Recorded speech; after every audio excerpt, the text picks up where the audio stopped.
Bonjour, dans cette vidéo, nous allons continuer sur le LMD, donc la partie langage de manipulation des données du langage SQL. Alors maintenant, pour ce qui est de la partie suppression de données du LMD, donc nous avons vu la suppression de valeurs de certains attributs, tout en laissant le tuple dans nos tables.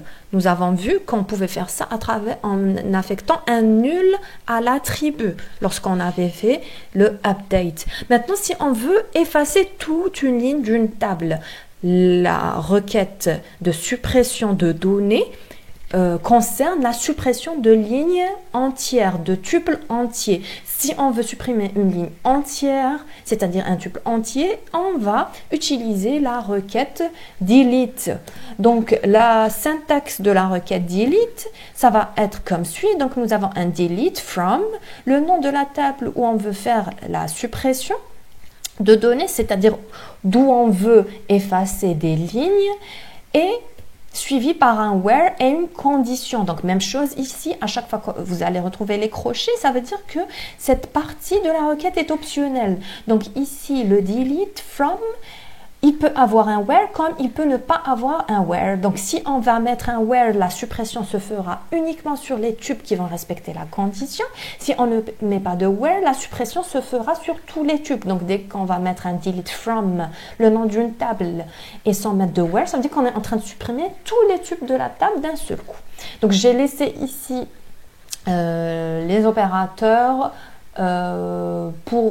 parce que la même chose s'applique que pour lorsqu'on avait fait la mise à jour. Donc, on peut utiliser les opérateurs de comparaison, le like, le not, is null, is not null, le and et le or. Ça, c'est d'ailleurs la base pour pouvoir sur des conditions. Vous pouvez faire d'autres types de conditions aussi. Donc, même chose. Donc, si on veut supprimer tous les bacheliers d'Oran, donc là, on a une condition. On veut supprimer tous les bacheliers, mais s'ils sont d'Oran. Donc, la requête, c'est delete from bachelier, where ville égale à Oran. Donc, le résultat de cette requête, c'est qu'on va supprimer de notre table bachelier toutes les lignes où la ville est égale à Oran. Alors, dans notre exemple, pour le premier tuple, la ville n'est pas égale à Oran, donc il n'y a pas de suppression de ce tuple. Donc après exécution de la requête, nous allons toujours garder le tuple numéro 1. Pour le tuple numéro 2, sa ville n'est pas égale à Oran, donc on va le retrouver toujours dans la table après l'exécution de la requête. Pour le tuple numéro 3 maintenant, la ville est bien égale à Oran, donc ce tuple sera supprimé de la table. À la fin de l'exécution de la requête, on ne va plus le retrouver.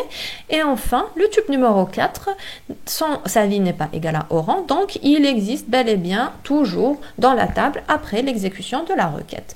Maintenant, si on voulait supprimer tous les bacheliers, donc la requête serait tout simplement delete from bachelier point virgule, on ne précise pas de condition et le résultat de cette requête, c'est qu'on va obtenir dans une table sans aucun tuple. Voilà. Donc, ça nous permet de supprimer toutes les données d'une table tout en maintenant la table dans notre base de données. C'est-à-dire qu'elle aura toujours ses colonnes, mais elle ne contiendra plus de lignes.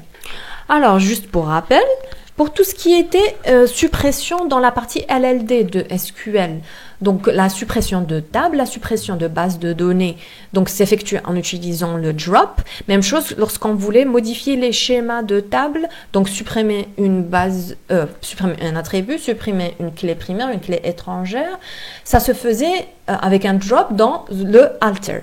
Maintenant, si vous voulez supprimer des données, mais laisser les tuples, juste supprimer certaines valeurs dans un tuple. Donc là, il faudra faire un update. Et si vous voulez supprimer une ligne entière, c'est là qu'il faudra utiliser le delete. Donc voilà, c'est tout pour cette vidéo.